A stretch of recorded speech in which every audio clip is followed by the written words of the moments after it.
दोस्तों, जब भी आप अपने छत की स्टील बाइंडिंग काम करा रहे हैं और छत की स्टील बाइंडिंग होने के बाद आपको प्लम्बिंग का काम कराना होता है, पाइपिंग करनी होती है, कंड्यूट पाइप इलेक्ट्रिक वर्क करना होता है। ये चीज़ें दोस्तों बहुत सी चीज़ें हैं जो आपको छत के स्टील बाइंडिंग के बाद आपको करानी होती है।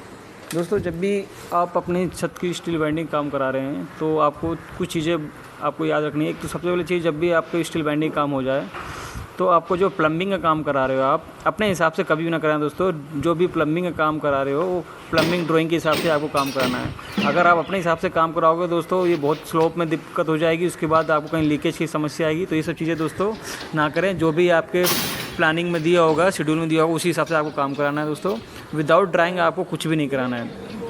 अगली चीज़ दोस्तों, जब भी आप अपने कॉलम की या स्टील बाइंडिंग की या बीम की, जो भी आपके एक्स्ट्रा बीम होते हैं, एक्स्ट्रा जो बार बाइंडिंग होती है दोस्तों, ये बीम सपोर्ट जो भी है आपको ज़रूर लगाना है।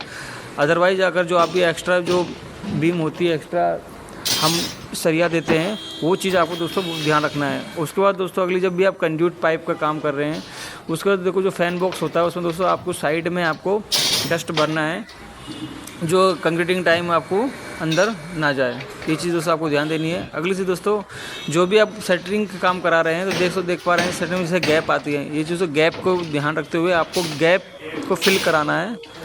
नहीं तो जब भी आप कंक्रीटिंग करेंगे तो उसके बाद स्लरी जो भी होगी नीचे चली जाएगी, उसके बाद हनीकॉम्ब की आपको शिकायत मिलेगी।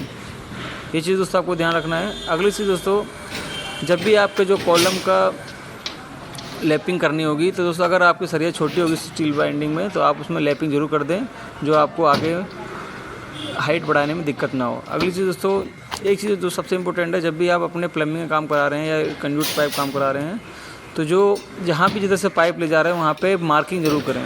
इससे क्या होगा दोस्तों, जब भी आप शटरिंग खोलेंगे तो आपको नीचे से पता चल जाएगा कि यहाँ पे हमारी पाइप गई हुई है। तो इधर हम जैसे फॉल्स सीलिंग का काम होता है तो बहुत से लोग किधर भी ड्रिल कर देते हैं, तो इससे पेंट से क्या होता है दोस्तों कि आपको पता चल जाएगा कि कहाँ पे पाइप ही गई है, तो उस जगह हम उस एरिया को नहीं छेड़ेंगे। तो ये चीज़ दोस्तों आपको ध्यान देना है।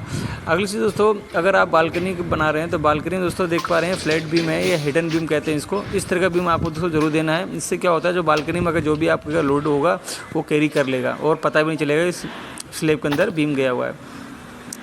अगली चीज़ दोस्तों, जब भी आप प्लम्बिंग काम कराएं या कंडक्टर का पाइप कराएं, अच्छे से प्रॉपर अच्छा मटेरियल यूज़ करें, हैवी मटेरियल यूज़ करें, जिससे आपको आगे कंक्रीटिंग के टाइम कोई तोड़ाई काम ना हो, ब्रेक ना हो पाए और अच्छे से काम हो जाए, मजबूती मिले। तो ये चीज़ दोस्तों आपको ध्यान देना है। अगर इन चीज़ों में अगर आपने लापरवाही कर दी तो आपको बहुत दिक्कत होने वाली है, क्योंकि दोस्तों कंक्रीटिंग डालने के बाद आप उसमें कुछ काम नहीं कर सकते हो।